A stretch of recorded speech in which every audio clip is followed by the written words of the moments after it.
본문 베드로 후서 3장 이 본문으로 하나님의 시간표 이런 제목의 말씀을 드립니다. 시간에 대한 이야기를 하려고 그래요. 시간, 하나님의 시간, 사람의 시간, 천상의 시간, 이 땅에서의 시간, 이것이 무엇이 같고 무엇이 틀린가, 이런 시간에 대한 이야기를 하려고 합니다. 시간에는 두 종류의 시간이 있습니다. 크로노스라는 시간이 있고 카이로스라는 시간이 있어요. 크로노스라는 시간은 우리가 쓰는 시간을 얘기합니다. 하루 24시간, 365일, 1분 60초, 이런 물리적인 시간, 우리가 사용하는 이 세상의 시간을 크로노스, 그렇게 이야기합니다. 그리고 반대로 카이로스라는 시간이 있습니다. 그것은 주관적인 시간, 감성적인 시간, 더 나아가서 하나님의 시간, 이것이 카이로스 시간, 이렇게 이야기를 합니다. 이 하나님의 시간 카이로스와 이 세상의 시간 크로노스가 어떻게 같고 무엇이 다른가, 그 속에 어떤 내용이 들어있는가, 이런 거를 이야기를 하려고 그래요. 오늘 그 시간이라는 것을 얘기할 때 가장 적절한 그 성경 구절이 오늘 본문의 내용입니다. 베드로 사도가 이 베드로 전서 후서를 쓰면서 시간에 대해서 얘기하면서, 자, 하나님께는 하루가 천년 같고 천년이 하루와 같다.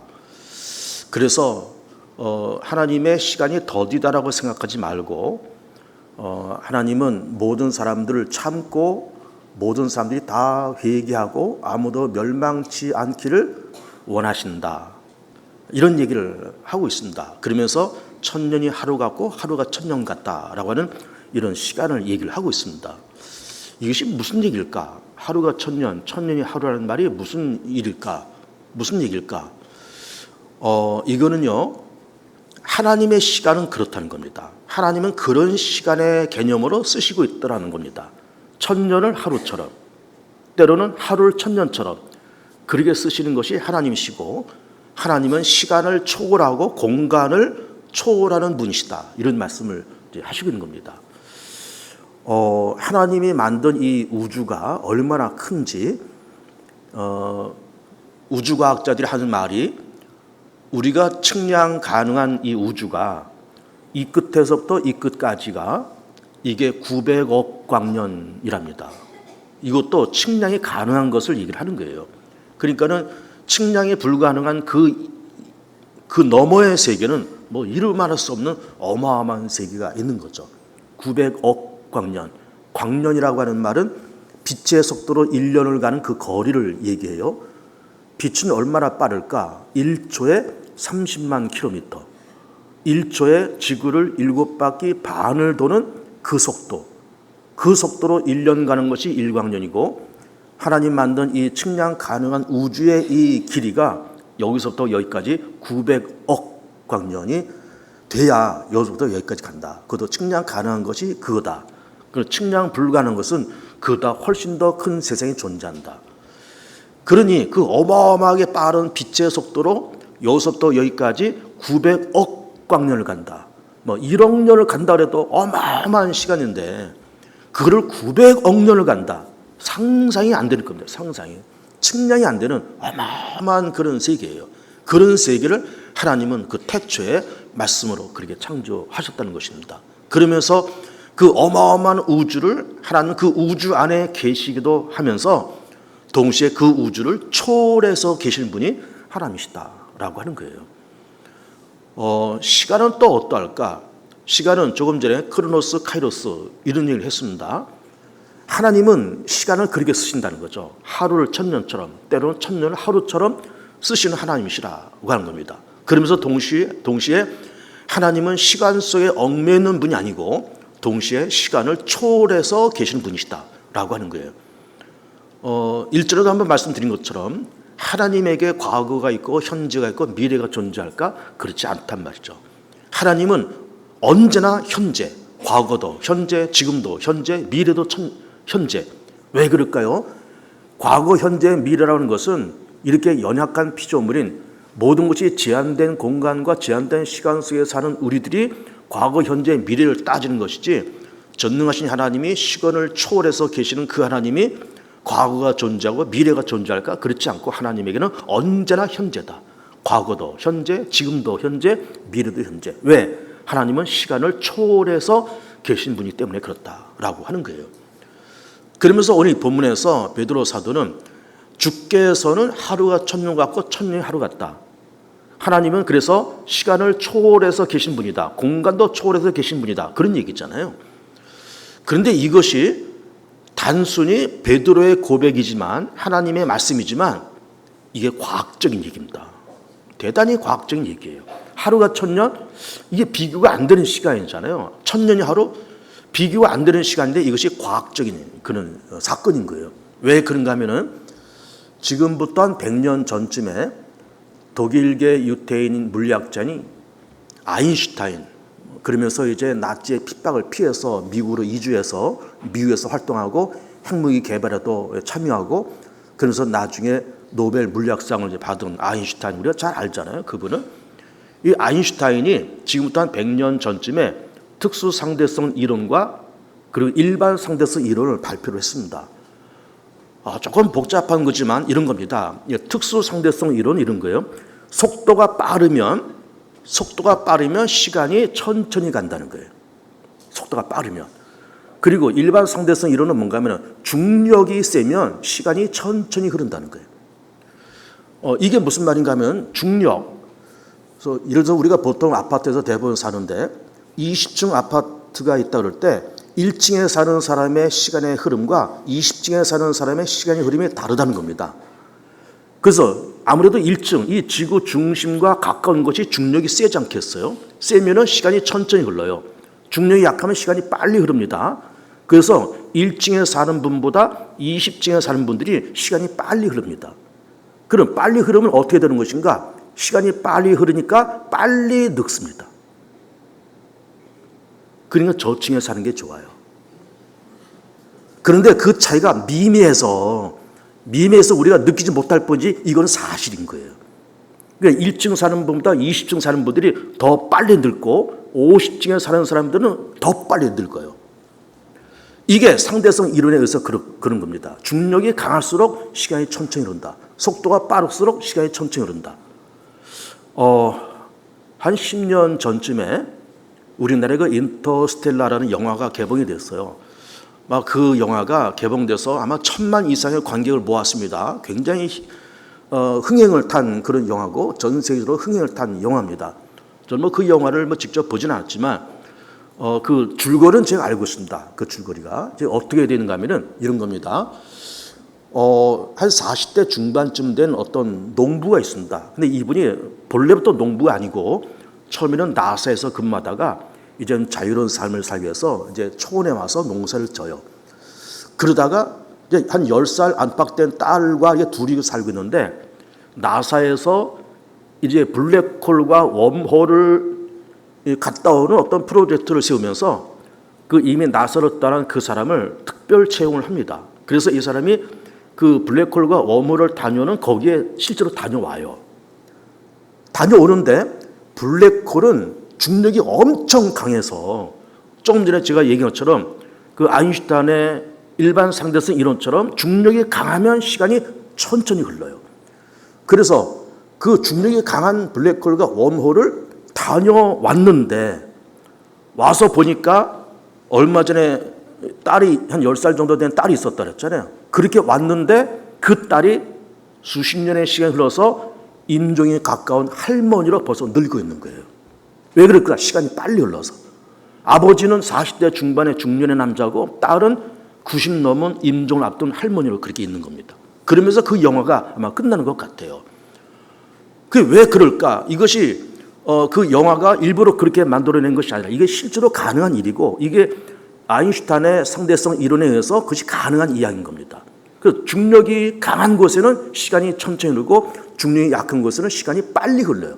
그래서 블랙홀은 중력이 강하니까 천천히 흐르고 그 천천히 흐르면서 뭐 그분이 거기를 뭐 우리 지구 시간으로 몇 달을 다녀왔는지 뭐 1년 다녀왔는지 그 1년 다녀왔지만 여기서는 벌써 수십 년이 흐른 거예요. 그리고 그 딸은 임종을 앞둔 할머니로서 그래 침대에 누워 있는 겁니다. 그러면 그게 만나는 거예요. 이것이 바로 시간이 동일하게 흐르는 것이 아니라 중력이 강하냐 약하냐에 따라서 시간이 달리 흐르고 빨리 이동하느냐 천천히 이동하느냐에 따라서 시간이 달리 흐릅니다. 그래서 이 베드로 사도가 이쯤에 벌써 이제 주전 2000년인데 지금으로 2000년 전 사람 아니에요. 그 2000년 전 사람이 앞으로 한 1900년 후에 그 독일의 아인슈타인이라는 양반이 특수 상대성 이론과 일반 상대성 이론을 발표할 거야. 거기서는 시간이 이렇게 속도가 빠르면 시간이 천천히 흐르고 중력이 가면 시간이 천천히 흐른다라고 하는 그 상대성 이론을 베드로가 알았을까? 몰랐겠죠. 몰랐지만 이런 말씀 쓰고 있는 겁니다. 근데 이 말씀이 하나님의 시간의 역사 속에 맞는 말이고 그리고 물리학적으로도 맞는 말이에요. 1000년이 하루, 하루가 1000년. 왜? 시간의 흐름이 다르다 그 말이에요. 속도에 따라서 다르고 중력에 따라서 다르고 그리고 하나님은 이 세상의 크로노스라는 시간을 초월해서 카이로스라고 하는 당신만의 세계를 사용하시고 있고 시간 속에 계시기도 하고 시간을 초월해서 계시기도 하는 초시간적인 존재, 초공간적인 존재가 바로 하나님이셔서 그래서 베드로 사도는 하루가 1000년이다, 1000년이 하루다 이런 말을 쓰고 있는 겁니다. 굉장히 논리적인 얘기고 과학적인 말인 겁니다. 이거 뜬구름 잡는 얘기 아니에요. 그러니까 그럼 하나님은 이런 시간 속에서 세상을 어떻게 역사해 나가실까? 한번 볼까요? 우리는 그 태초라는 시간을 압니다. 창세기 1장에서 태초에 하나님이 천지를 창조하시니라 이렇게 돼 있잖아요. 그 태초라는 시간이 언제인지 우리는 모릅니다. 뭐 기원전 얼마인지 전혀 알 수가 없어요. 그리고 예수님께서도 앞으로 세상에 재림하실 거라고 말씀하셨잖아요.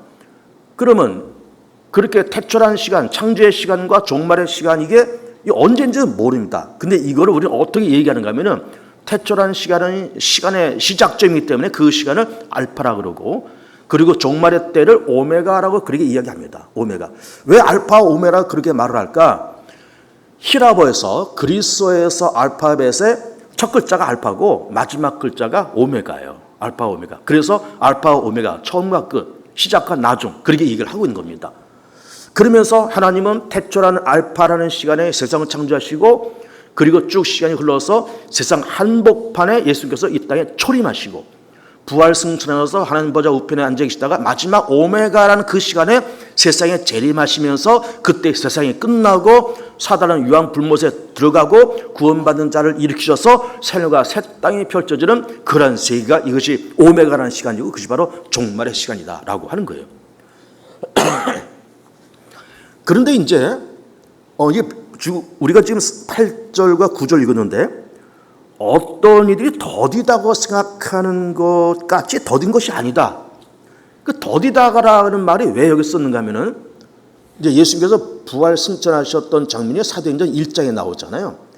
그 1장에 나오면서 거기서 예수께서 뭐라고 말씀하신가 하면은 그 갈릴리 사람들이 보는 데서 승천하시잖아요. 그러면서 너희가 여기를 떠나지 말고 아버지께서 약속하신 것을 기다려라. 그러면 너희가 몇 날 며칠 못해서 성령이 임하면 너희가 권능을 받아서 온 예루살렘과 유대와 사마리아와 땅끝까지 이어서 내 제자가 될 거야. 그러면서 승천하시면서 동시에 내가 곧 오리라 그렇게 말씀하셨거든요. 마태복음 맨 마지막 장도 그렇고 내가 곧 오겠다. 곧 오겠다고 말씀하셨기 때문에 예수님의 부활 승천 장면을 본 이 사람들이 내려가서 열흘 동안에 전심을 다해서 기도를 해요. 그래서 뭐가 와요? 무슨 날이 와요? 오순절이 와요. 그리고 성령이 임하면서 성령 충만 받은 사람들이 나가서 담대하게 예수님을 전하고 교회에 세우고 그런 일을 이제 하게 됩니다. 그러면서 예루살렘의 초대교회가 만들어지고 그리고 흩어져서 사도 바울 같은 사람들이 이제 흩어지면서 그리스 그리고 로마 그리고 지금의 투르키에 이런 데를 다니면서 복음을 전하고 교회를 세우는 일을 이제 했습니다. 그런데 그 초대교회 사람들이 이게 모여서 이제 예루살렘에서 초대교회가 만들어졌고 뭐 그 외에 여러 교회들도 이제 교회가 만들어졌는데 이제 사도행전 2장 보면 그 2장 마지막에 무슨 말씀이 나오는가 하면은 이 사람들이 날마다 모여서 하나님을 찬미하며 물건을 서로 공용했다는 거예요. 물건을 서로 유무상통 공용했다는 겁니다. 그러니까는 내 건 네 거 가리지 않고 우리 건 너희 거 가리지 않고 너희 게 우리 거고 우리 게 너희 거고 내 게 네 거고 네 게 내 거고 그러면서 물건을 자기 소유권을 주장하지 않고 다 물건을 모아서 어떤 원시 공산 공동체를 만들었다, 그런 얘기예요. 원시 공산 공동체. 같이 소유하고 같이 생산하고 같이 소비하는 원시 공산 공동체를 만들었어요. 사도행전 2장에서 우리는 그 모습 보면서 야, 이제 그 초대교회 사람들이 이렇게 니꺼 내꺼 가리지 않고 이렇게 서로 유무상통하고, 야, 이 사람도 참 훌륭하다, 참 본받을 만하다. 그 본받을 만하다라고 하는 말이 물론 맞긴 맞지만, 이 사람들이 그때 왜 이렇게 원시 공산 공동체를 만들었는가 하면은, 그 중요한 이유는 뭔가 하면은 예수님이 곧 올 줄 알고 그렇게 했던 거예요. 금방 오실 줄 알고. 뭐 몇 달 후에, 아니면 1년, 2년 후에 오실 텐데, 오시면 세상이 끝나고 사도하는 유황불 끝에 들어가고 구원받는 사람들 건져둬서 휴거를 하든지, 또 예수님을 영접해서 새하늘과 새 땅에 들어가든지 그렇게 할 텐데, 뭐 곧 오실 텐데, 빠르면 몇 달, 길어봐야 1, 2년 후에 예수님께서 오실 텐데, 뭐 우리가 네 거 내 거 하면서 뭐 그럴 필요가 뭐 있냐. 우리가 다 이게 모여서 같이 소유하고 같이 생산하고 같이 소비하고 하면서 원시 공산 공동체를 만들었던 겁니다. 왜 그렇게 했다고요? 예수님 곧 오실 줄 알고. 그런데 곧 오실 줄 알았던 예수님이 1년 지나도 2년 지나도 안 오시는 거예요. 10년, 20년이라도 안 오시는 거예요. 그러면서 그 고통의 시간이 기다림도 기다려가 지쳤고, 그냥 기다리는 것을만 끝나는 것이 아니라 핍박도 찾아와요. 유대 정부에서, 로마 정부에서 핍박도 찾아와요. 그 핍박을 통해서 로마로 들어가서 지하 무덤 카타콤베로 들어갔고, 그리고 이쪽에 투르키의 내륙의 갑바도기아 이런 지역으로 들어가서, 거기는 뭐 사람들이 거의 안 사는 그런 지역이거든요. 터키 내륙, 깊은 내륙에 들어가서 갑바도기아 그런 데서 땅굴을 파고 거기서 이 사람들이 생활을 했던 겁니다. 예수님께서 곧 오실 줄 알고 그렇게 했고, 또 핍박이 너무 심하니까 그런 시간을 얼마나 거쳤는가? 무려 300년을 가는 거예요. 그러면서 313년에 정말로 다행스럽게 콘스탄틴 왕 때에 기독교가 공인되고 인정되면서 종교의 자유를 얻은 거죠. 그러니까는 예수께서 부활 승천하시고 나서 무려 300년 동안 그런 고생을 그렇게 한 겁니다. 고생을 한 것도 한 건데, 아니 예수님께서 곧 오실 줄 알고 우리가 원시 공산 공동체도 만들고 이렇게 했는데, 이게 몇 달 후에 오실 줄 알았고 길어봐야 1년, 2년 내에 오실 줄 알았는데 길어지니까 도대체 언제 오시는 거야? 왜 이렇게 더뎌지는 거야? 이런 말을 했다 그 말이에요. 왜 더뎌? 왜 이렇게 늦어? 왜 이렇게 늦어? 하면서 약간 좀 불평도 되고 좀 힘도 들고, 기다리는 게 힘도 들고, 그렇게 더디다 왜 이렇게 늦지 하는 그런 말을 베드로가 들으면서, 너희가 더딘 것이 아니다. 왜 그럼 이 예수님의 재림과 종말의 때가 점점 연장되고 있느냐? 그 이유를 말씀하시겠으면서, 하나님께는 하루가 천년 가고 천년 하루 같다. 그러면 하루가 천년 하루 같으면은 예수님께서 이 땅에 오신 지가 2000년 전이잖아요. 지금 우리가 2024년도잖아요. 그럼 이게 하나님의 시간에 의하면 이게 얼마 지난 거예요? 2000년이나 시간이 지났지만 하나님의 시간표 속에는 이틀 지난 거예요. 이틀. 그리고 하나님께서 위에서 이렇게 물거리를 내다보시면서, 야, 뭐 우리가 너희들 더디다고 그러냐? 뭐 우리가 보채냐? 우리가 재촉하냐? 야, 이틀밖에 안 지났어. 그렇게 말씀하신 겁니다. 그런데 그리고 어쨌든 2000년의 시간이 이렇게 지나면서 더디다, 늦다라는 말을 사람들이 하는 것을 베드로가 들으면서, 하나님의 시간과 우리 시간은 다르다. 응? 물론 이것이 상대성 이론을 알면서 한 말은 아니에요. 근데 이게 물리적으로 맞는 말이라고 그랬잖아요. 더디다 너희들 말을 하는데 더딘 것이 아니야. 왜 하나님이 이렇게 전차 세세 종말의 때와 예수님의 재림의 때를 연장시키고 있는 줄 아니? 모든 사람들이 다 멸망치 않고 회개하기에 이르기를 원하시기 때문에 점점 이것이 연장되는 것이지 괜히 그렇게 연장되는 것이 아니야라고 이런 말씀을 하시고 있는 겁니다. 그러면서 하나님의 시간과 우리 사람의 시간은 다르다. 2000년 이틀밖에 안 돼. 이런 말씀을 하시고 있는 겁니다. 자, 그럼 우리 이제 이 하나님의 시간표를 놓고 보면서, 그 하나님께서 알파 오메가라는 이런 시간 속에서 어떻게 하나님이 인류 구원을 이제 그려나가실까? 이거 보면은 우선 하나님께서 이스라엘 민족을 선택하시잖아요. 아브라함에서 이스라엘 민족을 선택해서 그들 통해서 하나님의 살아계신 것을 증거하고, 그들 민족에서 그리스도가 탄생하시고 그리스도의 십자가의 죽으심과 부활을 통해서 복음이 온 세계와 온 인류에게 퍼져나가기를 하나님께서 원하셨던 겁니다. 그래서 우선은 아브라함의 출현이 중요해요. 한 주전 2000년쯤. 그리고 아브라함, 이삭, 그 다음에 야곱, 12 아들들, 그리고 애굽 이주를 대략 한 주전 1800년, 출애굽 한 1400년, 40년 광야가 있으니까는 40년 빼면 한 1360년경에 가나안 땅에 도착했다라는 것이고, 그때부터 사사시대 초대왕 사울, 다윗, 솔로몬, 르호보암, 그리고 한 900년기에 남북분리, 북왕조 721년, 남왕조 586년 멸망당하고 돌아와서 예루살렘이 재건되고, 그리고 주전 4년에 그리스도께서 탄생하시고, 그러면서 BC에서 AD로 넘어갑니다. BC란 말과 AD란 말은 그리스도 전, 그리스도 후 그 말이에요. 그리스도 전, 그리스도 후. 그리고 사실은 이런 그 달력 카렌다를 만들 때 로마 황제 그레고리 왕이 달력을 만들었는데, 이거 1년을 어딜 기점으로 1년을 잡을까 이 고민을 한 겁니다. 그래서 학자들 다 불러서 자 이제 달력을 새로 만들어야 될 텐데 1년을 어딜 기점으로 1년을 만들까 하다가 다 의견이 어떻게 되는가 하면 예수님의 탄생했던 그 해를 1년으로 잡읍시다 해서 예수님의 탄생이 1년입니다. 본래는 그래요. 그러면서 1년, 2년 하면서 흘러온 건데, 나중에 시간 지나서 예수님의 탄생 연도가 한 4년 정도 오차했다는 것을 발견을 하게 된 거예요. 그래서 본래는 AD 1년이 예수님의 탄생의 연도고, 그걸 기점으로 이 원력이 카렌다가 만들어졌는데 4년의 오차가 생겨서 BC 4년에 예수님께서 탄생하셨다, 그렇게 보는 겁니다. 그러면서 흘러오다가 아까 말씀드린 것처럼 313년에 기독교가 공인되고, 그리고 1517년도에 종교개혁, 그리고 우리 한반도 이 조선 땅에 1775년에 카톨릭이 전래되고 1885년에 이 개신교가 전래되고, 그리고 1907년도에 평양 대부흥성에, 그리고 1948년도에 이스라엘 나라가 독립, 이런 시간표가 쭉 흘러오면서 우리가 지금 어디를 해서 가고 있어요? 오메가라는 시간을 해서 우리 달려가고 있는 겁니다. 그때가 언제인지는 모르겠지만 그때를 해서 우리가 지금 달려가고 있어요. 그래서 그 하나님의 시간표, 성경 연대표를 좀 한번 보기를 바랍니다. 화면에 준비가 되어 있어요. 이걸 아마 그동안 우리 교우들에게 한두 번 보여드린 적이 있습니다. 아주 굉장히 중요한 내용이에요. 여기를 보시면 우선 이제 왼쪽 위에 알파가 있습니다. 이게 영어 A가 아니고 알파예요. 히라버, 그리스 알파. 히라버의 그리스어의 알파벳에서 첫 글자가 알파, 마지막 글자가 오메가예요. 그러면서 오른쪽 밑에는 오메가, 종말입니다. 창조와 종말, 처음과 나중, 시작과 끝, 이렇게 되는 겁니다. 그 알파라는 시간에 하나님께서 천지를 창조하시고 주전 2000년 아브라함이 등장해요. 아브라함이 이삭 낳고 야곱 낳고 12 아들을 낳아요. 1800년경에 애굽으로 이주해요.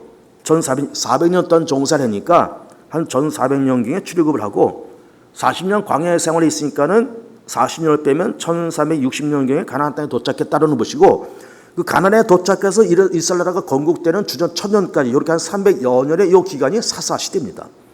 주전 1000년에 이스라엘 나라가 건국됩니다. 초대왕 사울, 그 다음에 다윗, 솔로몬, 르호보암이 되고, 르호보암 왕 때에 남북 분리가 돼요. 900년경에. 그러면서 여러 범에 의해서 분리되면서 북쪽 나라의 이름은 이스라엘, 수도는 사마리아, 남쪽 나라의 이름은 유다, 수도는 예루살렘. 북쪽은 10지파, 남쪽은 2지파, 유다 지파, 베냐민 지파. 그러면서 시간 지나서 721년경에 북왕조 이스라엘 멸망당하고 아수르의 살만 에셀 왕이 쳐들어서 무너뜨리고, 그때 이스라엘의 마지막 왕은 호세였다라는 거예요. 그리고 내려와서 주전 586년경에 남왕조 유다가 멸망당하고, 어디로부터 멸망당해요? 바벨론으로부터 멸망당하고 바벨론 느부갓네살 왕이 쳐들어서 침공당합니다. 그로부터 70년 포로 생활이 시작되고, 멸망당할 때 유다의 마지막 왕은 시디기야예요. 시간이 흘러서 바사왕 고레스가 칙령을 내리는데, 이제 얼마 전에 잡혀온 유대인들은 돌아가서 예루살렘을 재건해도 좋다는 예루살렘 복귀를 명령합니다. 이것이 고레스 칙령이에요. 그리고 주전 4년, 아까 4년의 오차가 있었다고 그랬잖아요. 주전 4년 그리스도께서 탄생하시고, 그리고 BC AD 분기점이 되면서 이렇게 시간이 흘러가요. 주전 3년, 주전 2년, 주전 1년, 그리고 0년, 그 다음에 1년, 2년, 3년, 이렇게 가는 것이 아닙니다. 주전 3년, 주전 2년, 주전 1년, 그리고 주후 1년, 이렇게 되는 거예요. 0년은 없습니다. 0년은. 우리가 그 전에 중학교, 고등학교 다닐 때 2차 함수, 3차 함수 그래프를 그릴 때 X축, Y축을 이제 그렸어요. 그러면서 X축은 수평선이고 Y축은 수직선이잖아요. 그래서 X축에 마이너스 3, 마이너스 2, 마이너스 1, 그리고 X축, Y축에 교차되는 그 분이 뭐예요? 0. 그리고 1, 2, 3 이렇게 가요. Y축은 맨 밑에 마이너스 3, 마이너스 2, 마이너스 1 다음에 교차점 0. 그리고 1, 2, 3 이렇게 가요. 그러니까 이 X축, Y축 선상에서는 0이라는 것이 존재하지만 우리가 보는 이 카렌다, 주전, 주외는 0이 존재하지 않습니다. 주전 1년부터 시작해서 바로 주 1년 건너뛰는 거예요. 그래서 이제 70년에 주 70년에 로마가 침공에 들어와서 예루살렘이 함락되고 유대인들이 그때부터 세계적으로 뿔뿔이 흩어집니다. 그러면서 이때부터 시작해서 잃어버린 2000년 그렇게 얘기를 하는 거예요. 그래 이 70년부터 맨 마지막에 이스라엘 나라가 독립할 때까지 1948년도까지 물론 이제 횟수로는 한 1800 몇 년 이렇게 되지만 이것을 다 뭉뚱그려서 잃어버린 2000년 이렇게 얘기를 하는 겁니다. 그리고 313년에 기독교가 공인되고 밀란 칙령, 콘스탄틴 왕이 밀란 칙령을 내립니다. 1517년 종교개혁, 1785년에 가톨릭 전례, 1885년에 개신교 전례. 우리나라 조선 때 그때 왔다 그 말이에요. 1907년 평양 대부흥성에 1948년에 이스라엘 나라가 독립. 우리나라도 대한민국이 건국된 해가 1948년이죠. 그리고 이스라엘 나라도 가나안 땅을 이제 차지하면서 벨푸어 선언을 통해서 가나안 땅을 차지하면서 이스라엘 나라가 독립을 합니다. 이제 슬라이드를 내리면 되겠습니다. 저를 보시고. 자, 이런 시간의 흐름이 있다는 거죠. 이런 하나님의 시간표가 있다 그 말이에요. 알파와 오메가 하면서 아브라함 때가 중요하다 그랬습니다. 그리고 쭉 해서 예수님의 초림과 재림. 그래 지금 우리는 2024년을 살면서 예수님의 초림과 재림 그 사이에 있다. 그리고 우리는 오메가라는 시간에서 달려가고 있다. 그때가 언제인지는 일단 모르겠지만 그때에서 달려가고 있다. 그런 얘기예요. 그러면서 하나님은 세상 시간인 크로노스 안에서 역사하신 하나님이기도 하시고 하나님의 시간인 그야말로 천년이 하루 같고 하루가 천년 같다는 하나님의 카이로스라는 시간 안에서도 역사하시는 초시간적인 존재, 시간을 초월해서 계시는 그런 하나님이시다라고 하는 것을 우리가 이해를 할 필요가 있습니다. 그러면서 결론으로 이런 말씀을 드리고 싶습니다. 그러면 우리가 어쨌든 시편에서 말씀하신 것처럼 우리 사람의 연수가 70여 강건한 80이라 되는데 그럼 요즘은 장수시대가 되어서 제가 이렇게 보니까 그저 뭐 큰 병 없이 건강관리 잘 하시면 보통 90 정도는 사시는 것 같아요. 우리 교우들 다 그렇게 사실 바래요. 90 정도 사시는데 그럼 예를 들어서 한 평균 90 산다로 치고 그럼 이 90년이란 이 시간은 과연 뭐냐 이거예요. 내게 주어진 이 90년의 시간은 과연 어떤 의미를 있는 시간입니까? 또 하나님에게서 하나님의 시간이라고 하는 거는 알파 오메가란 이 시간은 어떤 의미가 있을까? 이런 걸 좀 얘기 좀 해보고 싶어요. 자, 우선 인간의 입장에서 일단 우리가 90년을 산다고 칩시다. 그러면 일단 어렸을 때는 뭐예요? 이제 부모님의 보살핌을 받으면서 커요. 초등학교, 중고등학교, 대학, 그리고 뭐 군대도 갔다 오고 20 중후반 혹은 30대 초반에 결혼도 해서 아이를 낳고 열심히 살아요.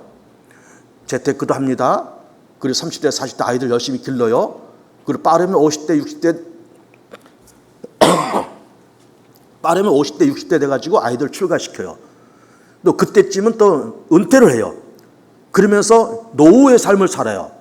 그렇게 살다가 한 90년쯤 되시다가 세상을 떠나요. 이것이 일반적인 사람의 삶의 패턴인 겁니다. 거의 비슷하게 그렇게 살아요. 거의 비슷하게. 그런 모습으로 삽니다. 그러면 하나님께서 우리 가운데 주신 이 90년이라는 시간을 그냥 이렇게 어렸을 때는 그렇게 살고 뭐 이렇게 젊었을 때는 그렇게 살고 중년의 때는 노년에 그렇게 산다. 그걸로 사는 것은 다야. 이게 땡이야. 라고 그렇게 사는 걸로 땡이다라고 말을 하는 것이 과연 이것이 옳을까? 그렇게 사는 것 이면에 어떤 다른 의미도 있지 않을까? 어떤 다른 의미도 있지 않을까? 있겠죠. 왜 없겠습니까? 그 다른 의미가 뭘까요? 하나님께서 우리 가운데 주신 90년이나 그 시간 속에 해야 될 것이 있습니다. 놓쳐서는 아니 될 정말로 해야 될 것이 있어요. 첫째는 뭐예요? 예수님을 믿고. 둘째는 거듭나고. 셋째는 믿음의 사람답게 한번 살아보다가, 그리고 하나님 만날 준비를 하다가, 그렇게 가는 것이 이게 인생이에요. 뭐 하자고요? 예수님을 믿고 거듭나고 믿는 자답게 한번 살아보고 나중에 천국 가서 하나님을 만날 텐데 만날 준비를 하는 그 시간. 그러니까 지혜로운 다섯 처녀처럼 등불과 기름을 동시에 준비하면서 신랑 올 때를 기다리는 그 지혜로운 다섯 처녀처럼 이 땅에 살면서 좀 하나님 만나는 그 시간과 장소를, 그 사건을 기억하면서 그때를 준비하는 시간. 이게 인생인 거예요. 돈 벌고 재테크하다가 넓은 집 사고 아이들 뭐 이렇게 하고 뭐 돈 쓰러 돌아다니고 돈 쓰러 여행 다니고 그것이 인생이 아니라, 물론 그것도 해야 돼요. 그거 하는 것이 나쁜 것도 아니고 죄도 아니에요. 그러나 그 시간 동안에 예수님을 믿고 거듭나고 믿는 사람답게 한번 살아보고 주님 만날 것을 준비하고 그러다가 가야지, 덜렁덜렁 아무것도 안 하다가 예수님도 안 믿어, 거듭난 것도 없어, 신자처럼 사는 것도 없어, 하나님 만날 준비 아무것도 없어, 그러다 덜렁덜렁 하나님 덜커덕 만난다, 덜렁덜렁 죽다가 덜커덕 하나님 심판답에 선다. 이게 불행한 겁니다. 불행한 거예요. 그러니까는 90년의 그 시간 속에 예수님을 믿고 거듭나고 믿음의 사람답게 살다가 주님 만나서 준비하다가 가는 그런 여러분들이 되길 축복해요. 하나님에게는 이 알파와 오메가 어떤 시간일까? 하나님에게는 이 시간이 어떤 의미일까? 오늘 답이 나와 있어요. 어떻게 되어 있어요? 하나님은 아무도 멸망치 않고 모두가 다 회개하기를 이르는 그 시간. 그러니까 누구는 망해, 누구는 죽어, 누구는 지옥 가. 물론 지옥 갈 사람이 있긴 있을 겁니다. 멸망당할 사람이 있긴 있을 거예요. 버림받을 만한 사람들이 있긴 있을 겁니다. 모두가 다 구원받는 것은 아닐 거예요. 모두가 다 전당 가는 건 아닐 거예요. 그러나 하나님, 어쨌든 하나님의 소망, 하나님의 니즈는 모든 사람이 다 예수 믿고 회개하고 멸망치 않는 것을 하나님은 기다리고 있고, 그 기다림의 시간이 얼마라고요? 알파와 오메가. 그 장구한 시간 동안에 우리는 그냥 더디다라고 불평하지만은 하나님 참고, 한 사람은 멸망당하지 않고 모두가 다 회개하는 그 시간, 이게 알파와 오메가다, 그 얘기예요. 이게 알파와 오메가입니다. 지난주에 기도에 대한 네 번째 말씀을 드리면서 이런 것이 있다고 말씀드렸잖아요. 인류가 공존하기 위해서 식량이 필요하다, 물이 필요하다, 깨끗한 공기가 필요하다, 에너지가 필요하다, 그리고 평화와 공존이 필요하다. 거기에 더해서 오늘 설교에서 한 가지를 더 포함된다는 뭘 포함할까요? 온 인류의 구원. 하나님의 니즈가 그렇단 말이에요. 온 인류의 구원. 모든 자들 다 회개하고 멸망치 않는 그 온 인류의 구원. 이걸 하나님께서는 원하시고 이걸 필요로 하시고 그것을 하나님은 소망하고 계시더라 라는 거잖아요. 어제 그건 하나님의 니즈고 우리는 뭐 하자고요? 예수님 믿고 거듭나고 믿음의 사람답게 살면서 나중에 하나님 만날 거를 준비하는 그 시간, 이게 인생이다 그 말이에요. 이게 우리의 70, 80, 90의 인생이다 그 말이에요. 그렇게 되시길 축복하고, 하나님은 모든 사람이 다 구원받고 아무도 멸망치 않기를 원하시는 하나님의 그 니즈도 이루어드리고 우리도 그렇게 살 수 있는, 그래서 시간을 알차게 쓰다가 미련 없이 세상을 떠날 수 있는, 미련 없이, 나 아무 미련 없다 진짜, 아무 미련 없다라고 그렇게 고백하고 떠날 수 있는 교우들 다 되시기를 축복합니다.